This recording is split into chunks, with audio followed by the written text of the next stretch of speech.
We know it was an extremely scary day for Sydney, for Mercedes.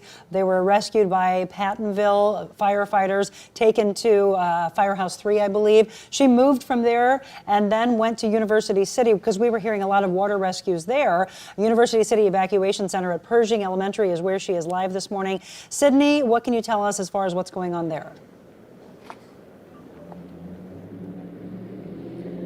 Well, Monica, Kay, same situation, but I am really shocked by what I'm hearing. We just arrived to the evacuation point here at Pershing Elementary. I'm told there are about 45 people inside here who needed to come in need of shelter. I just spoke with one woman who shared her daughter's story with me. She just moved into her home about 2 months ago, and almost everything in that home is completely destroyed. I want to give you a look at what we're seeing in University City. We received a photo on Facebook. I believe we have that photo, and it was a picture of a parking lot that was flooded at the University City apartment. And that's just a taste of what the people here around University City are getting. The rain has not stopped. It's still raining now. I was over at the University City Police Department earlier that was made a shelter. There were about a half dozen people seeking shelter there who were then either relocated here to this evacuation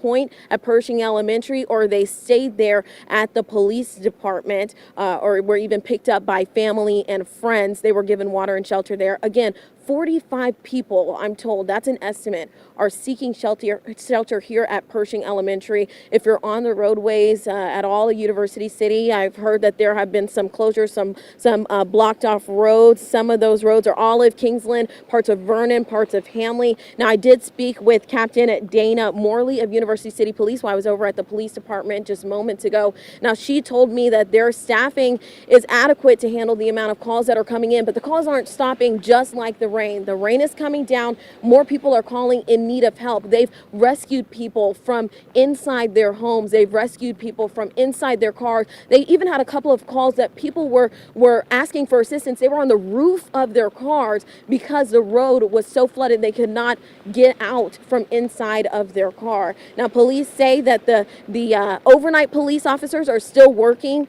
to answer calls. They have the dayside police officers that are now on the clock working, and dispatchers are working around the clock. Again, I want to share a little bit about the story that I was just told from a lovely woman named Felicia, who was kind enough to come over and speak with us about her daughter's situation. Her daughter has MS, needs medication. She's not able to find her daughter's medication in the home. Her daughter's cell phone is lost. All of her clothes, her 4 boys that she has, 4 sons, their clothes have been almost ruined by the flooding. So that was a very emotional story, and I want to thank her for sharing that with us. But she's one of the 45 people who are here at this evacuation point in need of assistance. They don't know what to do, but luckily they do have this evacuation point set up here at Pershing Elementary in University City, and they're trying to help as many people as they can. And we're standing outside talking to a couple of those people, and I'm really shocked and heartbroken by some of the stories that I'm hearing. Guys? And Sydney, you know, University City has a history of terrible flooding that has claimed many lives. This is something that happens repeatedly in some neighborhoods there.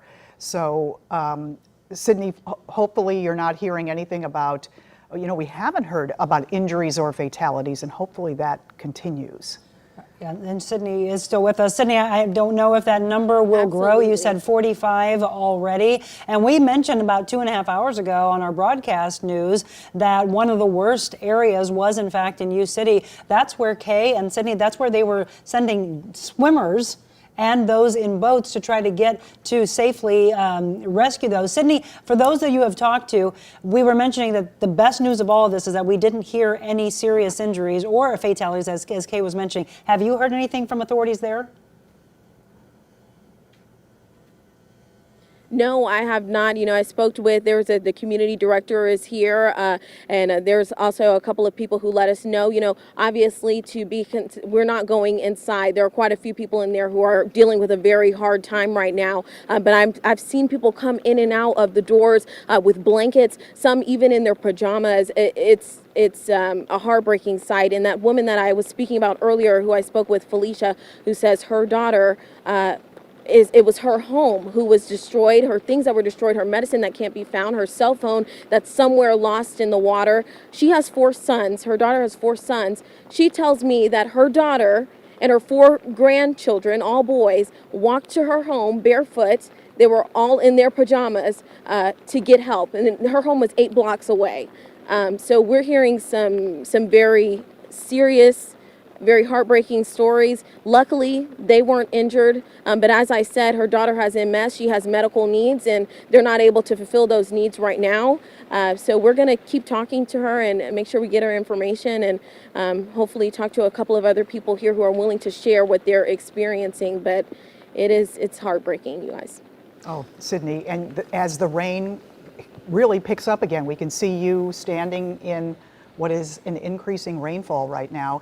We know the Red Cross and other emergency assistance organizations will be out helping, and many communities are going to really need that help and the help of all of us.